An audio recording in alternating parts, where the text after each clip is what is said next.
बांग्लादेश ने अपने साथ क्या किया ना, जैसे कहते हैं ना कि जिस टानी में बैठते हैं वो तुलसीदास थे, कालिदास थे, जिन्होंने वही टानी काटी थी। अपना नाक काट के अपने मुंह की बेइज्जती करने वाला हाल है और जो पॉलिटिकल बना दिया है। बांग्लादेश ने ऐसा एक इशू बना लिया और वो चाबी दे रहे हैं पाकिस्तान वाले। तो लोग अपने अपने घर चले जाएंगे, वर्ल्ड कप चले जाएगा, किसी ने बांग्लादेश को मिस नहीं करना। स्कॉटलैंड आई है, आप देखेंगे कि वो भी अपने से ऊपर उठ के खेलेंगे। पूर्व भारतीय क्रिकेटर अतुल वासन ने आगामी आईसीसी पुरुष T20 विश्व कप में स्कॉटलैंड की जगह बांग्लादेश को शामिल करने के अंतर्राष्ट्रीय क्रिकेट परिषद के फैसले का समर्थन किया।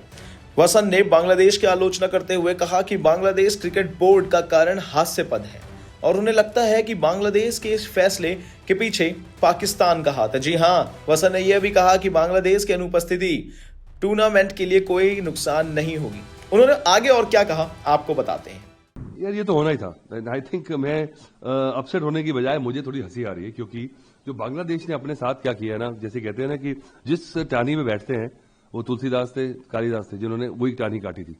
उनको समझना इनका इसमें फायदा क्या। एक लड़के को आपने मुस्तफिजुर को आपने आईपीएल से निकाला है और ऐसी सांस रूठी है कि पूरे घर को जला दिया उन्होंने। और आप सोच नहीं रहे कि प्लेयर्स का कितना नुकसान है। They have been training, they have been practicing to prepare for the World Cup. As it is, Bangladesh is not somebody who I rate as a contender anyway. ऐसी भी कोई क्रिकेट नहीं खेल रहे वो, पर वो बात नहीं है। एक वर्ल्ड क्रिकेट ऑर्डर था, एक प्रॉपर्टी थी जो चल रही थी अब तक। वो इन्होंने क्या किया, मतलब कि अपना नाक काट के अपने मुंह की बेइज्जती करने वाला हाल है और जो पॉलिटिकल बना दिया है। तो वो भी जो प्लेयर्स जो है, बोर्ड जो है, उनकी भी चल नहीं पा रही है, क्योंकि अब बांग्लादेश ने ऐसा एक इशू बना लिया और वो चाबी दे रहे हैं पाकिस्तान वाले। तो ठीक है, तो उनके चाबी से उनको ये समझ नहीं आ रहा कि वो तो लोग अपने अपने घर चले जाएंगे, वर्ल्ड कप चले जाएगा, किसी ने बांग्लादेश को मिस नहीं करना। स्कॉटलैंड आई है, आप देखेंगे कि वो भी अपने से ऊपर उठ के खेलेंगे और क्या पता इसमें वर्ल्ड क्रिकेट की भलाई हो, क्योंकि आपको ऐसा मौका मिला, क्या पता एक टीम रेडी हो जाए, क्योंकि बाकी टीम्स रेडी हो नहीं रही। कीनिया भी चलेगी, जिम्बाब्वे चलेगी, ऐसी कोई नई टीम आई नहीं है। तो स्कॉटलैंड को खेलने का मौका मिल रहा है, क्या पता वो अपने से ऊपर उठ के खेलें। So I think this blessing in this guys, but for Bangladesh. और वो कह रहे हैं the reason which they have given is that it's a security concern and which is very flimsy and laughable, because they've 2 million maybe around Bangladeshis living in India, and they are more secure in India than in Bangladesh. So just have a thing, because you're looking like fools now by doing this and taking up sulking with India, who have supported you, who have actually helped you make the country you are. You are East Pakistan. So I feel that this is a sad situation, and I think ICC has done the right thing. BCC has done the right thing. They put their foot down.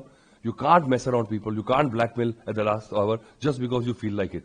And if you wanted to make an issue, I think Bangladesh should have had the guts, to say it out loud. Yes, we are.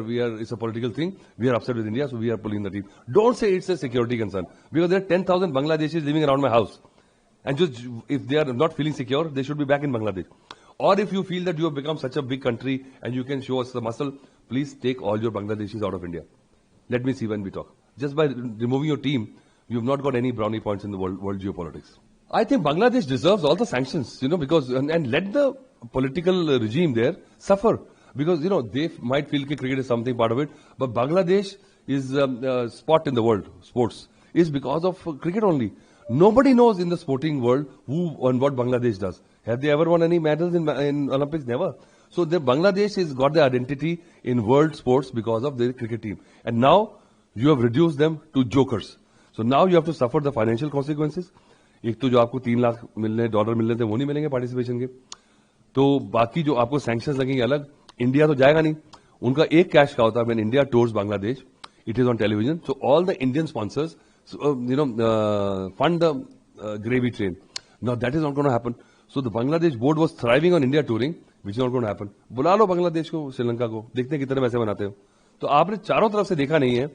इस समय भी last मौका दिया गया था कि आप चलिए बोलते, अपना थोड़ा बड़प्पन दिखाते कि चलिए कोई बात नहीं जी, ठीक है, ओके, वेलकम, ठीक है, because you got so much going on है। And then current situation is whatever, because there was an issue with franchisee. It's a business model, and a lot of outrage was there. So KKR was also right to take him out. BCCI have a right to ask them, because there was a public outcry against what was happening. Don't make an issue, and if you want to make an issue, don't start what you can't finish. I must give you advice to Bangladesh. इन तमाम जानकारियों के लिए बने रहिए हमारे साथ Bharat express पर। धन्यवाद।